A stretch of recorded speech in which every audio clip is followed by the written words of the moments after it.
Dude TV.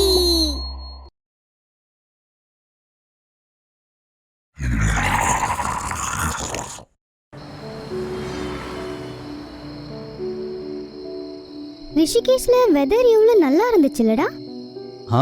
ஆமா, இப்போ அதே போரிங் லைஃப். ஸ்மிருதி, விகாஸ், மேக் அப்புறம் கர்வித் 12 நாளுக்கு அப்புறம் ரிஷிகேஷ்க்கு திரும்பி வந்தாங்க. ஆனால் அவங்க சிட்டி இப்போ பார்க்குறதுக்கு ரொம்ப வித்தியாசமாக இருந்துச்சு. அட, இன்னமும் சரியில்லை போல. ஆமாண்டா, முதல்ல எல்லாம் இங்கே எவ்வளோ கூட்டம் இருக்கும், ஆனால் இன்னைக்கு யாருமே இல்லை. என்னமோ ஆயிருக்கு. வீட்டுக்கு போக ஆட்டோ கூட இல்லை. அவங்க 4 பேரும் நடந்தே வீட்டுக்கு போனாங்க. ஆனால் வழியில் இருந்த சூழ்நிலையை பார்த்து ரொம்பவே பயந்தாங்க. இங்க இருக்கிற நிலைமைய பார்த்தா ஏதோ புயல் வந்திருக்குன்னு நினைக்கிறேன்.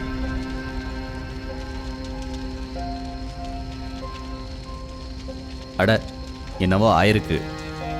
ஏதோ சரியில்லைன்னு தோணுது. 4 பேரும் ஒரே வழியில போயிட்டு இருந்தாங்க. அப்போ அங்க ஒரு ஆள் நின்றுட்டு இருந்தான். அவன் யார்கிட்ட இருந்தோ தப்பிக்கிறதுக்காக ஒளிஞ்சிட்டு இருந்தான். நீங்கெல்லாம் யாரு? நீங்க டிக்டாக்கர் இல்லை தானே? தூரம் போங்க. அட, இவனுக்கு என்னாச்சு? இந்த தம்பி, தண்ணி குடி. செத்துருவீங்க, யாருமே இருக்க மாட்டீங்க, செத்துருவீங்க. அவங்க 4 பேரும் அவனை பார்க்க பின்னாடியே ஓடினாங்க.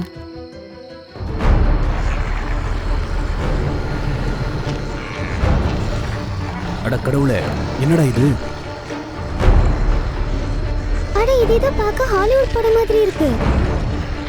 அதெல்லாம் நம்மக்கிட்ட வருது. நம்மளை உயிரோட சாப்பிட்றோம். ஓடுங்க.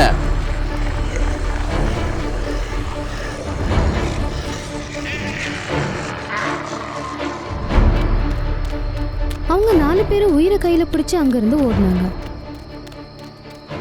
இந்த ஊர் ஜனங்க ஜாம்பியா மாறி இருக்காங்க.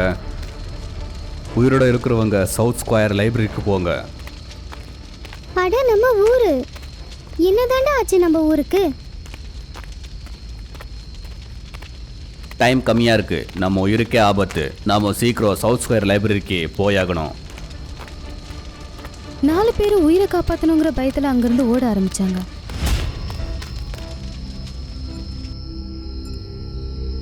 அப்போ கர்வித் அவன் மொபைலில் டிக்டாக் வீடியோ எடுக்க ஆரம்பிச்சான். ஹாய் ஃப்ரெண்ட்ஸ், நான் வந்துட்டேன். நான் இப்போ ஜோம்பி சிட்டியில் இருக்கேன். என்னடா பண்ணுற நீ? இங்கெல்லாம் உயிருக்கு போராடிட்டே இருக்காங்க. உனக்கு டிக்டாக் கேட்குதா? இது நீ இல்லை, உன்கிட்ட இருக்கிற ஜெலஸ் பேசுது. ஏய், அதிகமாக பேசாத. இங்கிருந்து கிளம்பு. அவங்க எல்லாரும் அங்கிருந்து ஓடலான்னு நினைக்கிறப்போ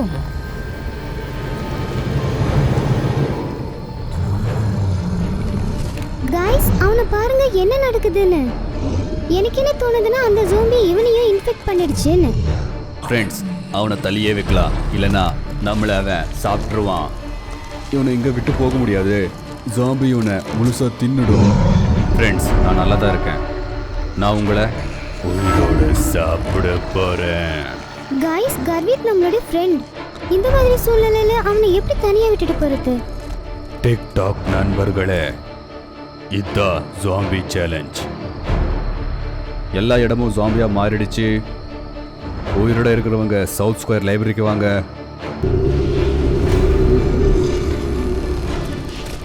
காய்ஸ், நீங்கள் வேணா இங்கே இருங்க. நான் இங்கிருந்து போகிறேன். மேக் அங்கிருந்து கிளம்புனான். அப்போ பின்னாடி இருந்து ஃப்ரெண்ட்ஸ், ஓடுங்க இங்கிருந்து.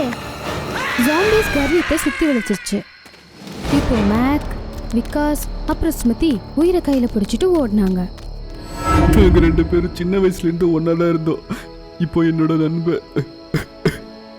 விகாஸ், கஷ்டப்படாதடா. முதல் நாம எப்படி தப்பிக்கலான்றது பார்க்கலாம். அப்புறம் கர்வித்தை எப்படி காப்பாத்துறதுன்னு யோசிக்கலாம். ஒரு நிமிஷம். நீங்கள் 2 பேர் டிக்டாக் யூஸ் பண்ண மாட்டீங்களா? இல்லை இல்ல, ஆனா டிக்டாக். ஆமாம், டிக்டாக் தான். யோசிங்க, அந்த பையன் என்ன சொன்னான்னு. நீங்கள் டிக்டாக்கர் இல்லை தானே? அப்புறம் நம்மளோட நண்பன் டிக்டாக் யூஸ் பண்ணதும் ஜாம்பியாக மாறிட்டானே. டிக்டாக்னால தான் இப்படியெல்லாம் ஆயிடுச்சு. ஹாய், நான் ஃபனிலியனி. நான் உங்களுக்கு என்ன சொல்ல போகிறேன்னா, இதுக்கு எல்லாமே காரணம் அந்த டிக்டாக் தான். என்னவோ ஆனா ஒரு வழிதான் இருக்கு. சவுத் ஸ்கொயர் லைப்ரரிக்கு உடனே போகணும். அவங்க 3 பேரும் சவுத் ஸ்கொயர் லைப்ரரி பக்கம் போனாங்க.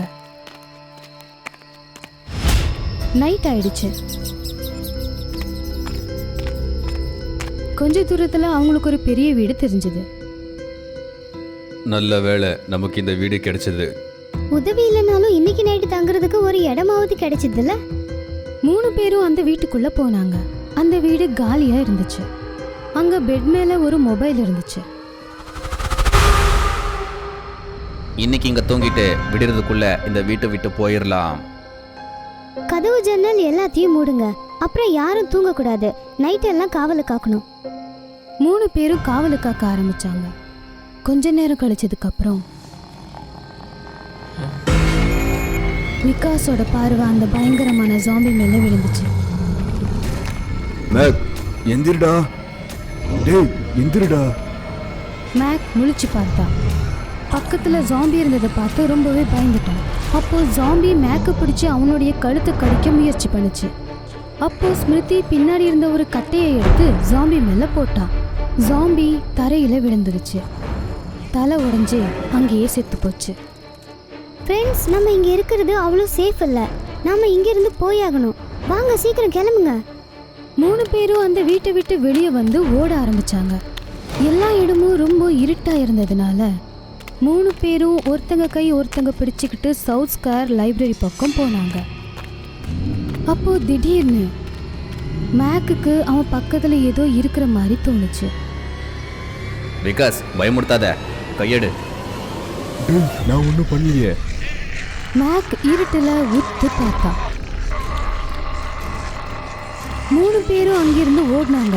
ஜாம்பி இவங்க பின்னாடியே போச்சு. இவங்க ஓடி ஓடி ரொம்ப டயர்ட் ஆயிட்டாங்க. இன்னும் எவ்வளவு தூரம்டா? ஜாம்பி கிட்ட இருந்து தப்பிக்கணும்னு ஓடி ஓடியே செத்துருவோம் போல இருக்கு. பயப்படாதீங்க, 9 நிமிஷத்துல போயிடலாம். 3 பேரும் இன்னும் கொஞ்ச தூரம் நடந்ததுக்கு அப்புறம் ஃப்ரெண்ட்ஸ், அங்க பாருங்க, லைட் எரியுது.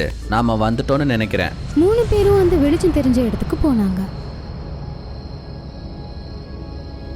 பார்த்தா அது அந்த லைப்ரரி தான். 3 பேரோட சந்தோஷத்துக்கு அளவே இல்லை. ஃப்ரெண்ட்ஸ், நாம வந்துட்டோம். கடைசியா கஷ்டப்பட்டு வந்துட்டோம். வாங்க உள்ள போய் என்ன இருக்குன்னு பார்க்கலாம். 3 பேரும் அந்த லைப்ரரிக்குள்ள போனாங்க. ரொம்ப சந்தோஷமா இருந்தாங்க 3 பேரும். நடந்துட்டு இருக்கும்போது ஒரு பெரிய ஹால் வந்துச்சு. அப்புறம் அந்த ஹால்ல நிறைய ஜனங்க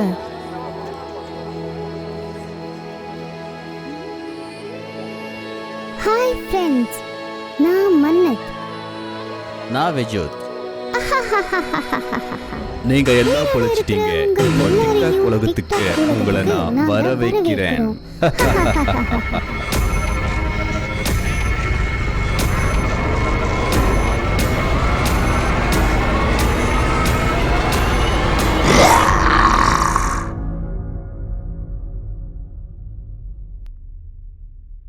உத்தரகண்டுக்கு போற வழியில பக்கத்துல ஒரு 12 கிலோமீட்டருக்கு முன்னாடி ஒரு கெஸ்ட் ஹவுஸ் இருக்கு.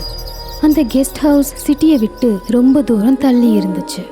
வெயில் காலத்துல கூட அங்க யாருமே தங்குறதுக்கு வரவே மாட்டாங்க. இதுக்கு காரணம் என்னன்னா அந்த கெஸ்ட் ஹவுஸ்ல பேயு பூதம் எல்லாமே இருக்குன்ற நியூஸ் தான். கொஞ்ச பேருக்கு அந்த வீட்டோட மாடியில ஏதோ விசித்திரமான சத்தம் கேட்டுச்சான். திடீர்னு யாரோ பயங்கரமா இரும்புற சத்தம் கேட்கறதும், அதுக்கப்புறம் வீட்டு மேல யாரோ ஓடிட்டு இருக்கிற சத்தமும் கேட்டுட்டு இருந்தது. அப்படியே அந்த கெஸ்ட் ஹவுஸ்க்கு போற வழியில பக்கத்துல இருந்த மரங்க எல்லாமே அந்த கெஸ்ட் ஹவுஸை இன்னும் கொஞ்சம் பயங்கரமா காட்டுச்சு. அப்பப்போ யாரோ பேசுற சத்தம் கூட அங்க கேட்டுட்டு இருந்தது. எப்பவுமே அந்த கெஸ்ட் ஹவுஸ் சுத்தி ஒரு இருட்டு இருந்துக்கிட்டே இருந்துச்சு. விஷயம் தெரிஞ்சவங்க யாருமே அந்த பக்கம் போகவே மாட்டாங்க. கமல்காந்த் ஒரு கம்பெனியில வேலை செஞ்சுட்டு இருந்தான். அவனுடைய மனைவி டீச்சரா வேலை பார்த்துட்டு இருந்தா. அவங்க இந்த தடவை லீவுக்கு அல்மோரா போகலான்னு முடிவு பண்ணாங்க. இந்த தடவை 3 நாள் லீவ் போட்டு மாதவியோட அண்ணன் அவனுடைய ஃப்ரெண்டு கூட லக்னோவில இருந்து வந்திருந்தான். எல்லாரும் சேர்ந்து ஒன்னா அல்மோரா போறதுக்கு பிளான் செஞ்சாங்க. கமல்காந்த் மற்றும் அவனுடைய மனைவி மாதவியும் ரவியும் அனூப்பும் எல்லாரும் சேர்ந்து ஒன்னா ஜீப்ல உட்காந்து அல்மோரா போயிட்டு இருந்தாங்க. கமல் ஜீப் ஓட்டிட்டு இருந்தான். அவங்க எல்லாருக்கும் என்ன தோணுச்சுன்னா, அவங்க போயிட்டு இருந்த அந்த வழி முடிகிற மாதிரியே தெரியல. அப்போ மாதவி யோசிச்சுட்டு இருந்தா, எப்பவுமே 2 மணி நேரத்துக்கு முன்னாடியே நம்ம போயிடுவோமே, ஆனா இந்த தடவை என்னாச்சு? திடீர்னு ஜீப் பிரேக் போட்டு வண்டி அங்கேயே நின்னுடுச்சு. கமல் இறங்கி பார்த்தான்.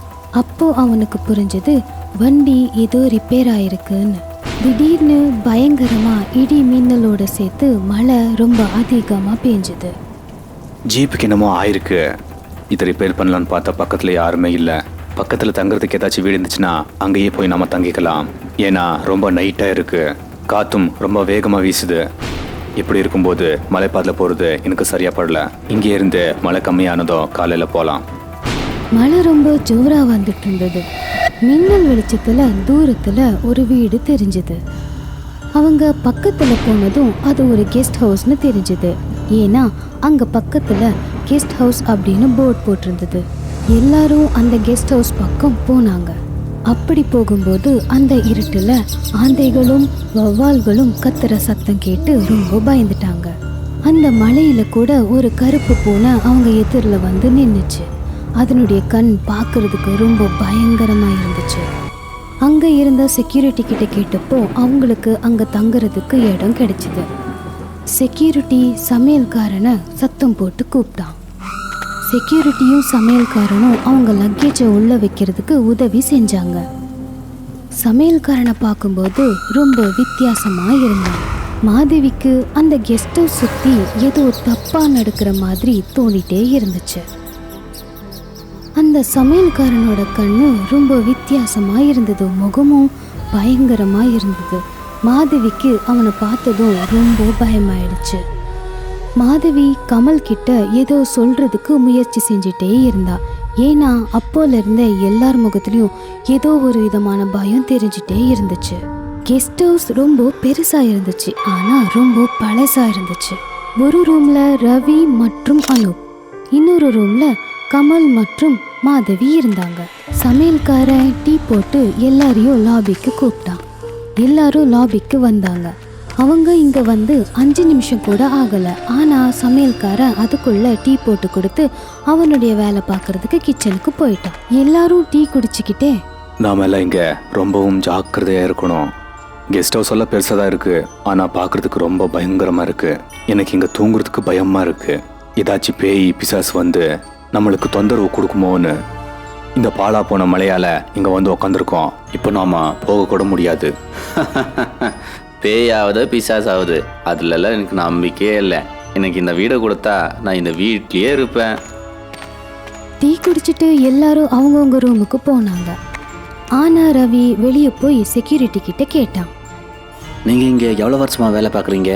இங்க சாப்பாடு சரியான நேரத்துக்கு கிடைக்கும் இல்லை? நான் ரொம்ப பசியா இருக்க, ஏதாச்சும் சீக்கிரம் சமைச்சு கொடுங்க. அப்புறம் இங்க பேயெல்லாம் இல்லை தானே? சார், சமையலெல்லாம் பத்ரிகாக்கா தான் பண்ணுவாங்க. இன்னைக்கு தான் ஊர்லேருந்து வந்திருக்காங்க, கொஞ்சம் டயர்டாக இருப்பாங்க போல. நீங்கள் கவலைப்படாதீங்க, நான் சொல்கிறேன். அப்புறம் நான் இங்கே வந்து ஒரு 6-7 மாதம் இருக்கும். அப்புறம் நான் இங்கே பேயெல்லாம் பார்க்கல, ஆனால் கேள்விப்பட்டிருக்கேன். ஒரு நாள் உங்களை மாதிரியே ஒரு சார் வந்திருந்தாங்க. அவங்க நைட்டில் ஏதோ பார்த்து பயந்துருக்காங்க. அப்படி பார்த்து அந்த நைட்லேயே அவங்க கிளம்பி போயிட்டாங்க. நாங்கள் காலையில் போய் பார்த்தா அவங்க அங்கே இருக்கவே இல்லை.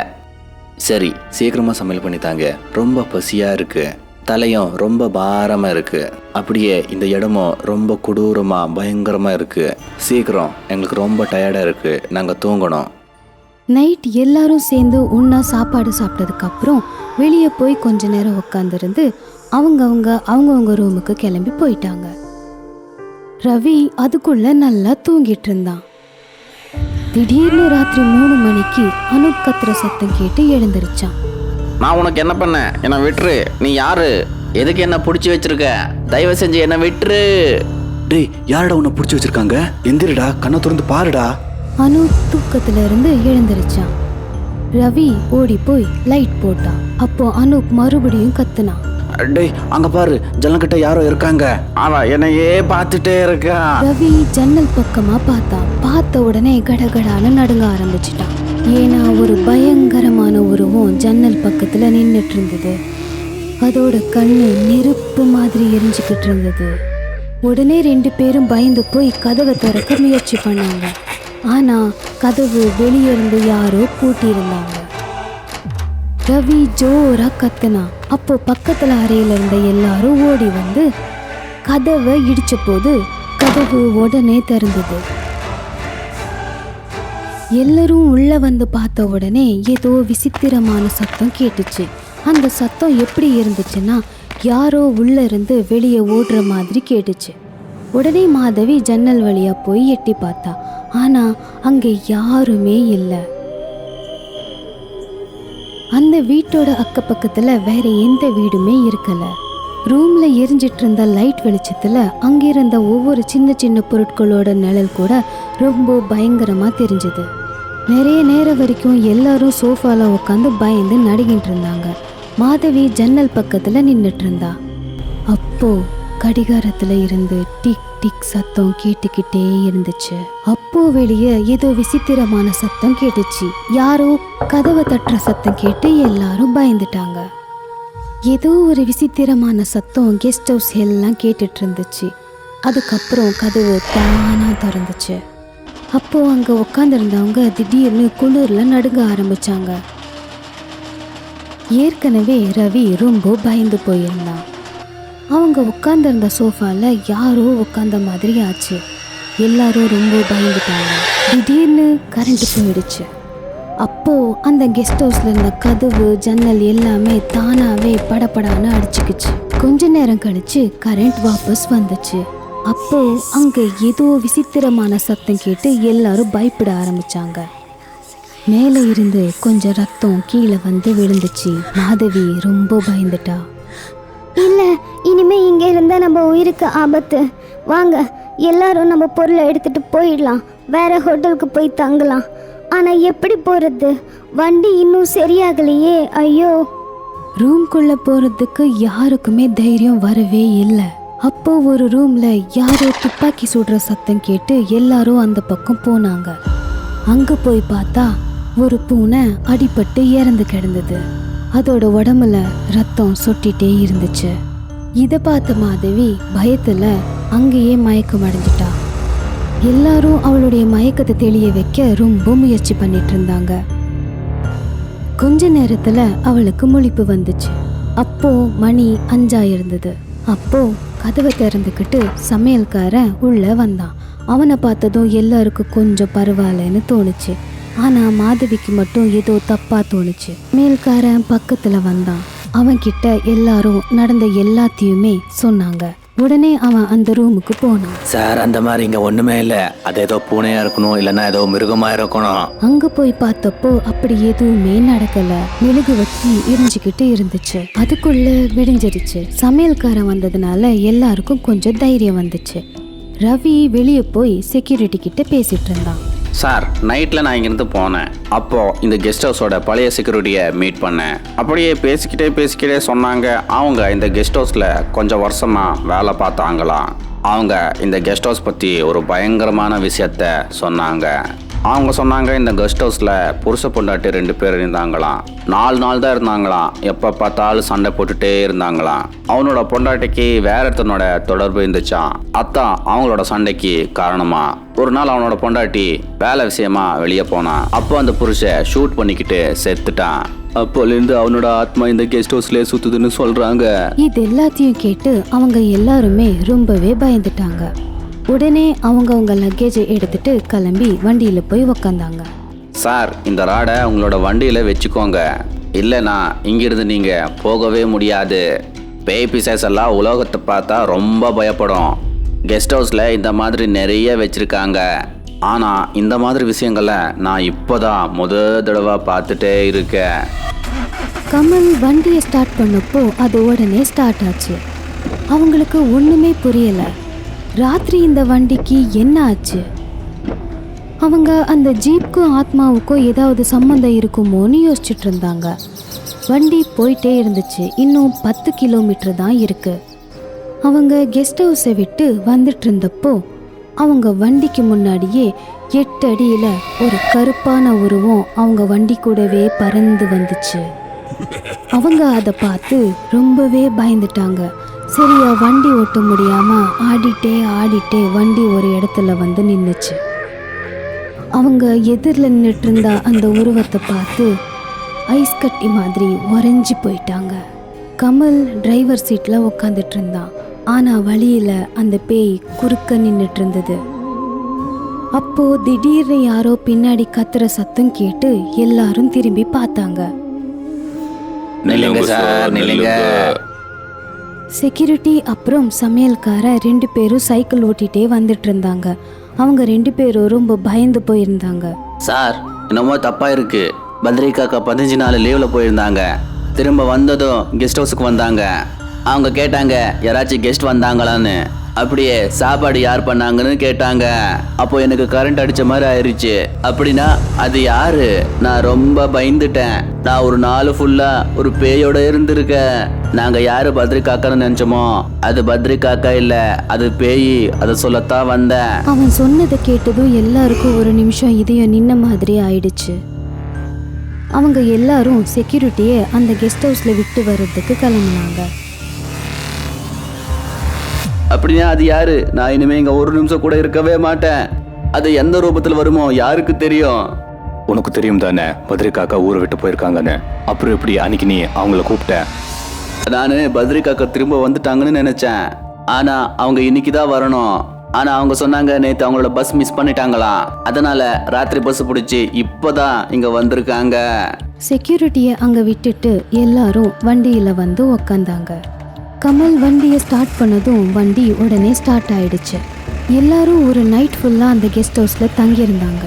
இவ்வளோ பயங்கரமான நிகழ்வு நடந்ததுனால யாருக்குமே அல்மோரா போகிறதுக்கு விருப்பமே இல்லை. கமல் வண்டியை திருப்பி ஓட்ட ஆரம்பித்தான்.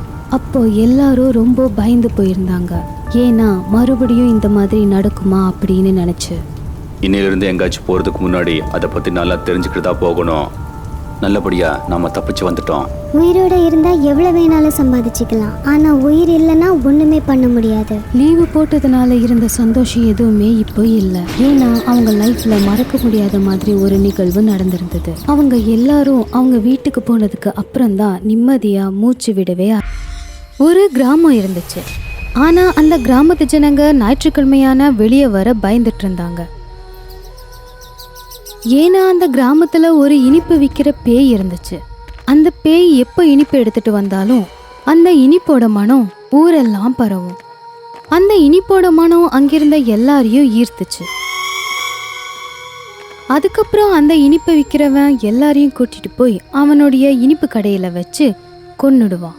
அதனாலேயே அங்க இருந்த ஜனங்க எல்லாரும் ஞாயிற்றுக்கிழமையானா கதவு ஜன்னல் எல்லாத்தையும் இறுக்கமா மூடிடுவாங்க. அந்த வாசம் உள்ள வரவே கூடாதுன்னு.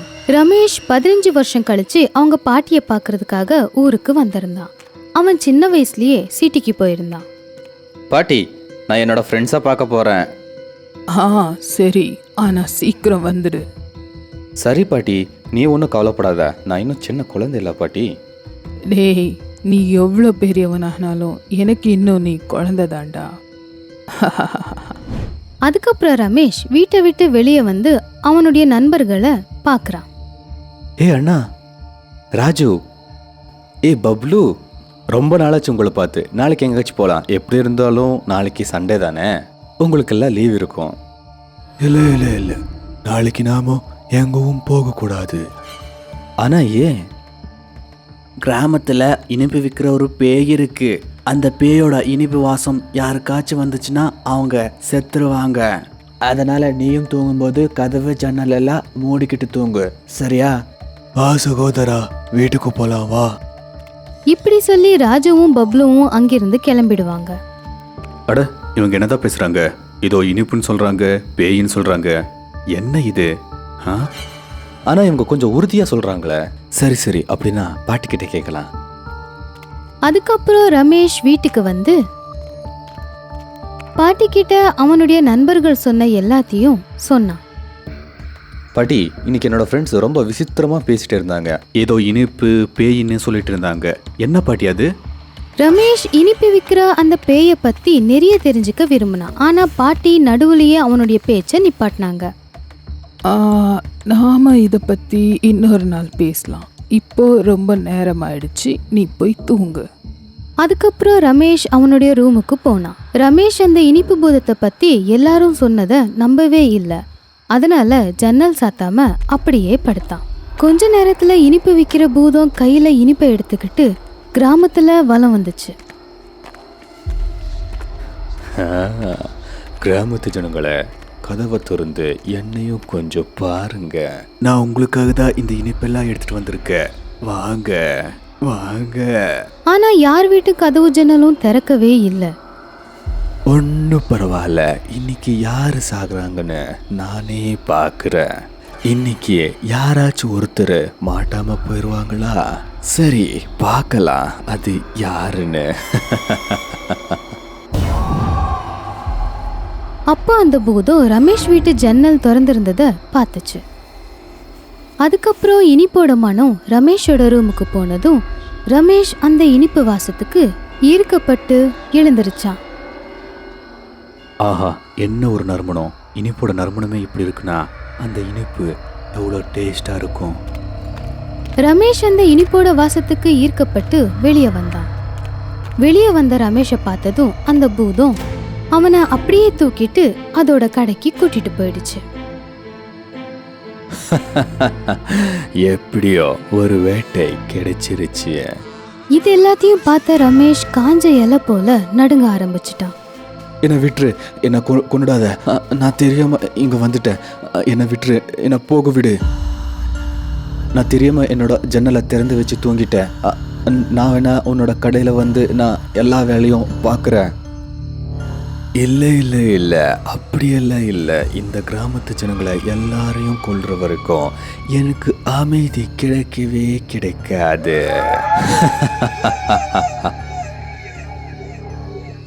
ரமேஷ் எவ்வளவோ கெஞ்சி பார்த்தான். ஆனா அந்த பூதம் ஒத்துக்கவே இல்லை. அந்த பூதம் ரமேஷை கொல்றதுக்கு முன்னாடி வந்தப்போ ரமேஷோட கழுத்துல இருந்த தாயத்தை அந்த பூதம் பார்த்துச்சு. அதை பார்த்ததும் பூதம் அமைதியாயிடுச்சு. இந்த தாயத்து உனக்கு எங்கிருந்து கிடைச்சது? இந்த தாயத்தை என்னோட அம்மா ஞாபகார்த்தமா அவங்க சாகும்போது எனக்கு கொடுத்தாங்க. பூதம் ரமேஷ் சொன்னதை கேட்டதும் அழ ஆரம்பிச்சது. இந்த தாயத்து என்னோடது, நான் தான் உன்னோட அப்பா. ரமேஷ் இனிப்பு பூதத்தோட பேச்சை கேட்டு ஒண்ணுமே புரியாம நின்னுட்டு இருந்தான். அப்போ அந்த பூதம், ரொம்ப வருஷத்துக்கு முன்னாடி என்கிட்ட ஒரு ஸ்வீட் கடை இருந்துச்சு. என்னோட ஸ்வீட் ரொம்ப ருசியா இருக்குன்னு பக்கத்து ஊருக்கெல்லாம் தெரிஞ்சிச்சு. இதுக்கு நடுவுல ஊரோட முதலாளி பையனும் ஸ்வீட் கடைய போட்டான். ஆனா அவன் ஸ்வீட்ஸ் எல்லாம் ரொம்ப அதிகமான விலைக்கு வித்தான். அதனால அவனுக்கு எந்த மாதிரி லாபம் கிடைக்கல. அவன் என்னோட கடையை காலி பண்றதுக்கு யோசிச்சான். ஒரு நாள் கடையோடவ என்னையும் சேர்த்து எரிச்சிட்டான். அப்பலிருந்து நான் அவனை கொல்றதுக்கு முயற்சி பண்ணிட்டே இருக்கேன். அப்பா, உங்களை கிராமத்து முதலாளி பையன் தான் கொன்னான். ஆனா இந்த கிராமத்து ஜனங்க பாவம் என்ன பண்ணாங்க? என்னோட கடைக்கு நெருப்பு வச்சப்போ யாருமே வந்து என்னை காப்பாற்றவே இல்லை. அதனால தான் அவங்கள கொல்ல போறேன். ஆனா இன்னைக்கு வரைக்கும் முதலாளி பையனை என்னால கொல்லவே முடியல. ஏன்னா அவன் எப்பவுமே வீடை பூட்டிக்கிட்டு தான் உள்ள இருப்பான். அப்பா, நான் இதுக்கு உதவி பண்றேன். ஆனா கிராமத்து ஜனங்களுக்கு ஒண்ணுமே ஆகக்கூடாது. இனிப்பு பூதம் ரமேஷ் சொன்னதை கேட்டுக்குச்சு. அதுக்கப்புறம் ரமேஷ் எல்லா பிளானையும் சொன்னான். அதுக்கப்புறம் ரமேஷ் பிளான் பண்ணபடி கொஞ்சம் இனிப்பை எடுத்துட்டு போய் அந்த கிராம தலைவரோட வீட்டு ஜன்னல்ல வச்சிட்டான். அதுக்கப்புறம் கொஞ்ச நேரத்துல அந்த ஊர் தலைவரோட மகன் அந்த மனத்துக்கு ஈர்க்கப்பட்டு வீட்டை விட்டு வெளியே வந்தான். நான் இப்போ உன்னை கொன்னு என்னோட சபதத்தை முடிக்க போறேன். நீ என்ன எதுக்கு கொல்ற? இந்த ரமேஷ் எதுக்கு விட்டு வச்சிருக்க? ஏன்னா என்னை கொன்னது நீ. இந்த கிராமத்து ஜனங்க பாவம். நான் யார் நீ? அதுக்கப்புறம் அந்த பூதம் அவனுடைய உண்மையான உருவத்துக்கு மாறுச்சு. கஜோதர் நீயா? கஜோதர் தான். என்ன மன்னிச்சிரு, நான் தெரியாம பண்ணிட்டேன். ஆனா இனிப்பு பூதம் அவனுடைய எந்த பேச்சையும் கேட்காம அவனை கொன்னுடுச்சு. அதுக்கப்புறம் அந்த பூதம் கிராமத்துல இருக்கிற யாருக்கும் எந்த தொந்தரவும் கொடுக்கல. அதுக்கப்புறம் ஞாயிற்றுக்கிழமை கூட எல்லாரும் வெளியே வர ஆரம்பிச்சாங்க.